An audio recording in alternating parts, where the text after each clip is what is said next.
ये घटना है 24 जून 1915 की, जब पहला विश्व युद्ध चल रहा था। तब एक हंगेरियन सोल्जर पोल कैरन को एक बुल्गेरियन सोल्जर ने माथे के बीचों बीच ललाट पाली में, जिसे फ्रंटल लोब भी कहते हैं, वहां पे गोली मार दी। जैसी गोली लगी उसे इलाज के लिए ले जाया गया। ऑपरेशन के बाद उसके माथे से गोली को निकाल दिया गया। लोगों को लगा कि वो मर जाएगा, लेकिन उसके बाद जो हुआ वो आप लोगों को सुनना चाहिए। वो बंदा जिंदा बचा, लेकिन उसके बाद से, यानी कि ऑपरेशन से जागने के बाद से उसे कभी नींद महसूस ही नहीं हुई। वो कभी सोया ही नहीं। अब ऐसा क्यों हुआ ये तो कोई नहीं जानता, लेकिन वो बंदा 1915 में जब ये इंसिडेंट हुआ उसके बाद लगभग 63 सालों तक बिना सोए जिंदा रहा। उसकी मृत्यु 1978 में हुई और आज तक भी ये एक रहस्य है। गाइस, इस रहस्यमयी घटना के बारे में सुनने के बाद आपको कैसा महसूस हो रहा है चैट सेक्शन में जरूर लिखिए। पेट्रोल एक बहुत इंपॉर्टेंट कमोडिटी है। जब इसके प्राइसेस हिलते हैं तो सरकारें हिल जाती हैं। इंडिया में पर लीटर पेट्रोल की कीमतें 90 रुपए से लेकर 100 रुपए के बीच में हैं। लेकिन अगर मैं आपसे पूछूं कि पूरी ही दुनिया में सबसे सस्ता पेट्रोल और सबसे महंगा पेट्रोल कहां पे मिलता है और कितने रुपए का है, तो आप लोग क्या कहेंगे? चलिए मैं इस वीडियो में इसका आंसर भी दे देता हूं। गाइस, सबसे सस्ता पेट्रोल पूरी ही दुनिया में वेनेजुएला में मिलता है और प्राइस सुन के आप लोग हैरान रह जाओगे।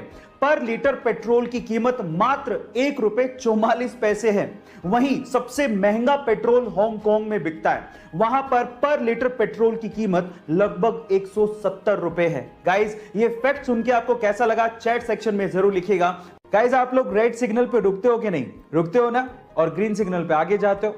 अब आप ऐसा क्यों करते हो? आप ऐसा इसीलिए करते हो क्योंकि आप इंसान हो और इंसानों के लिए ही ट्रैफिक सिग्नल बनाए जाते हैं, ऐसा आपने सुना होगा। लेकिन क्या आपने कभी ऐसा सुना है कि ट्रैफिक सिग्नल स्पेशली कैमल्स यानी कि ऊंटों के लिए बनाया गया हो? शायद नहीं सुना होगा।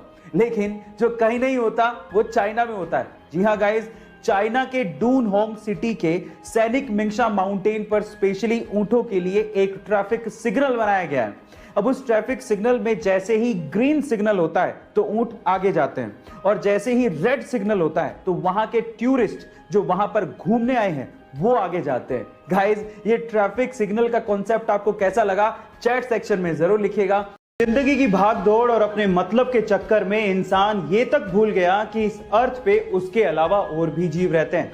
लेकिन इस्तांबुल के लोगों का डॉग्स के लिए अच्छा व्यवहार देख के मुझे ऐसा महसूस होता है कि इंसानियत अभी भी जिंदा है।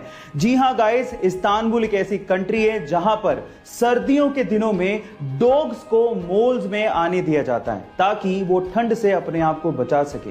ना सिर्फ इतना, वहां के लोग डॉग्स को खाना और खाने के साथ साथ ओढ़ने के लिए कंबल भी देते हैं। गाइस, है ना इंसानियत वाली बात? क्या आपको भी लगता है कि इंडिया में भी ऐसा कुछ होना चाहिए? चैट सेक्शन में लिखना मत भूलिएगा। गाइस, अक्सर आप लोगों ने ये देखा होगा कि जब भी हम लोग रोड पे ड्राइव करते हैं और हमें पता लगता है कि हमारे पीछे कोई एम्बुलेंस आ रही है तो हम लोग कोशिश करते हैं कि साइड हो जाएं और उस एम्बुलेंस को जाने दें ताकि किसी की जान को बचाया जा सके। यानी कि हम लोग एम्बुलेंस को रास्ता देते हैं। लेकिन इसी चीज का फायदा रशिया में बहुत सारे करोड़पति ट्रैफिक जैम से बचने के लिए उठाते हैं। हो गए ना हैरान? कैसे? मैं आपको बताता हूं। एक्चुअली वो लोग एम्बुलेंस को हायर करते हैं $200 पर आवर के हिसाब से ताकि वो अपना वक्त बचा सकें। मतलब वो एम्बुलेंस को इस्तेमाल करते हैं। क्या आप लोगों ने भी एम्बुलेंस का ऐसा गलत इस्तेमाल किसी को करते देखा है? चैट सेक्शन में लिखना मत भूलिएगा।